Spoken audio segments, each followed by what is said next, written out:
Today on HandyDadTV, I'm going to show you how I installed these column lights that I got on Amazon, believe it or not.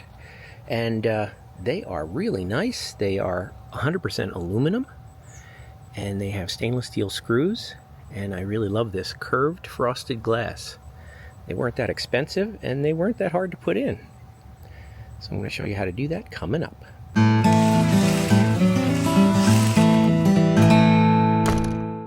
This is a post light. It's a base that actually the light is separate from the base. They're two separate products, and this is meant to really be put on top of a post at the end of your driveway or in the garden somewhere like that.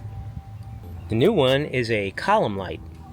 The column light is meant to be put on top of a flat or slightly curved base. You can see this one is slightly curved, but you can see it's got a wide base that is secured directly to whatever base you're putting it on.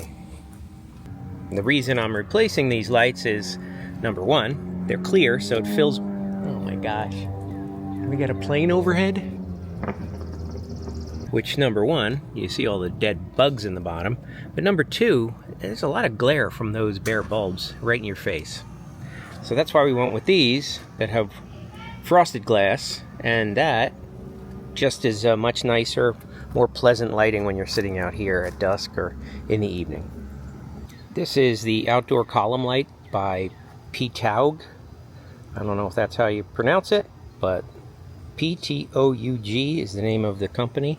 This is the black light in medium.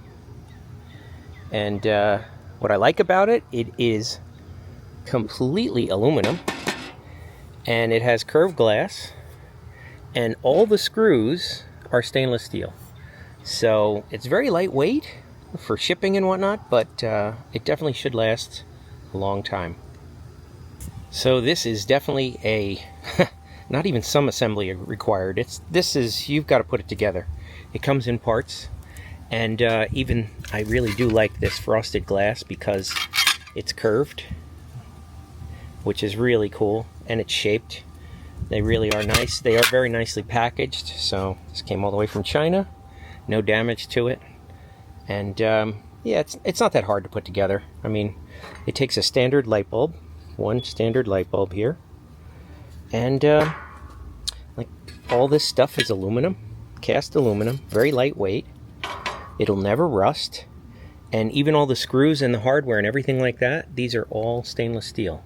So really a nicely made product. It even comes with a little screwdriver, and these are the anchors to put them into concrete. If you have some other, whatever you're putting it on, if you don't want to, you can use something else if you want to roll your own, but this is what it comes with, and this is what I was using.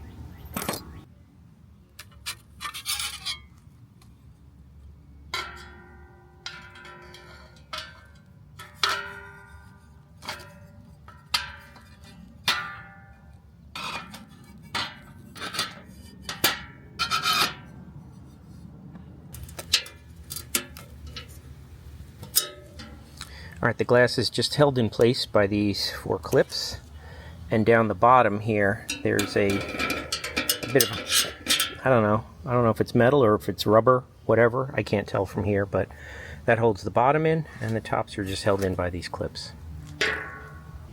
With it turned over, I installed the lamp holder, and that's the only design flaw that I would say in the engineering of this, is that the bracket here for the lamp holder is a little bit wider, so when you go to put this in, now this is upside down, right? So this is the base. When you go to put it on the base, it's actually a little bit snug.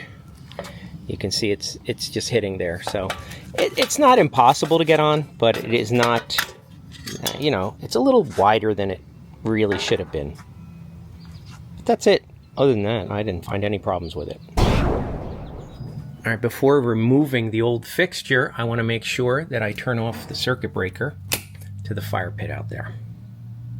With the old light disconnected and the wires covered safely, I put the base here, and I used a tape measure to make sure that it was even on all sides and straight, and then I marked my 4 hole locations, and I'm going to drill holes there. Now to drill the holes, I'm going to use a hammer drill with 3 different masonry bits. This 3/8 bit is what I'm going to end up with, but I would never start by drilling a 3/8 hole, so I'm actually going to drill a small one first, then a medium, and then finish up with this one. And that makes a nice, clean hole.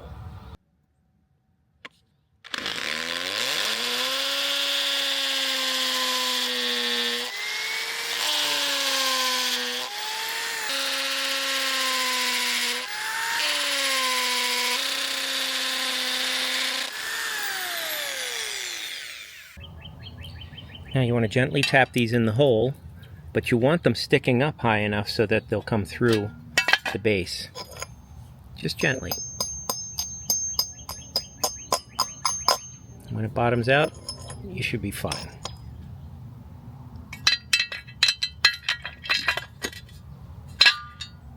Now they come with lock washers. I'm not really sure why. It's not like this is going to be under any great stress, so I wasn't really using them.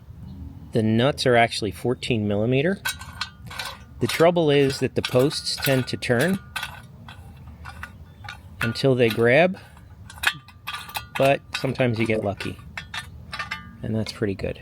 And then I'll tighten them up after I get them all going. There's the ground. Now with the circuit breaker still off, I'm going to connect the wires here, and I always start with the ground wire. And the ground wire on the fixture is physically attached to the metal base. And since all the metal parts are screwed together, the whole fixture is grounded that way. Then it's just a matter of connecting the white and the black. The white is the neutral, and the black is the hot, or line. And I'm using the same wire nuts that were out here before, and there are 2 wires coming out of the column. The one comes from the power source, and the other one goes to the other light. So that's why I've got, in the end, there's 3 wires under the wire nut here.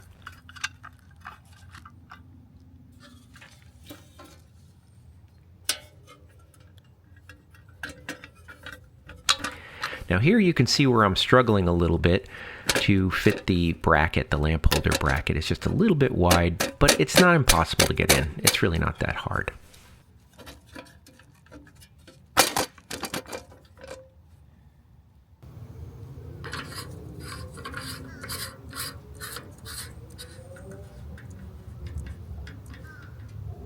Look at that.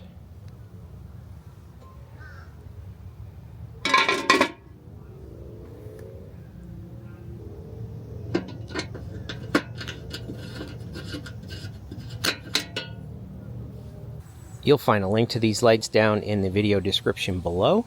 If you have any questions, just leave me a comment and I'll get back to you. And if you like the video, please give it a thumbs up, and I will see you in the next one. If you need shade on your deck or patio this summer, check out Toya Grid Pergola Kits. You source the lumber locally and can assemble this modular system in as little as 30 minutes. Check the video description for links to videos and more information about Toya Grid.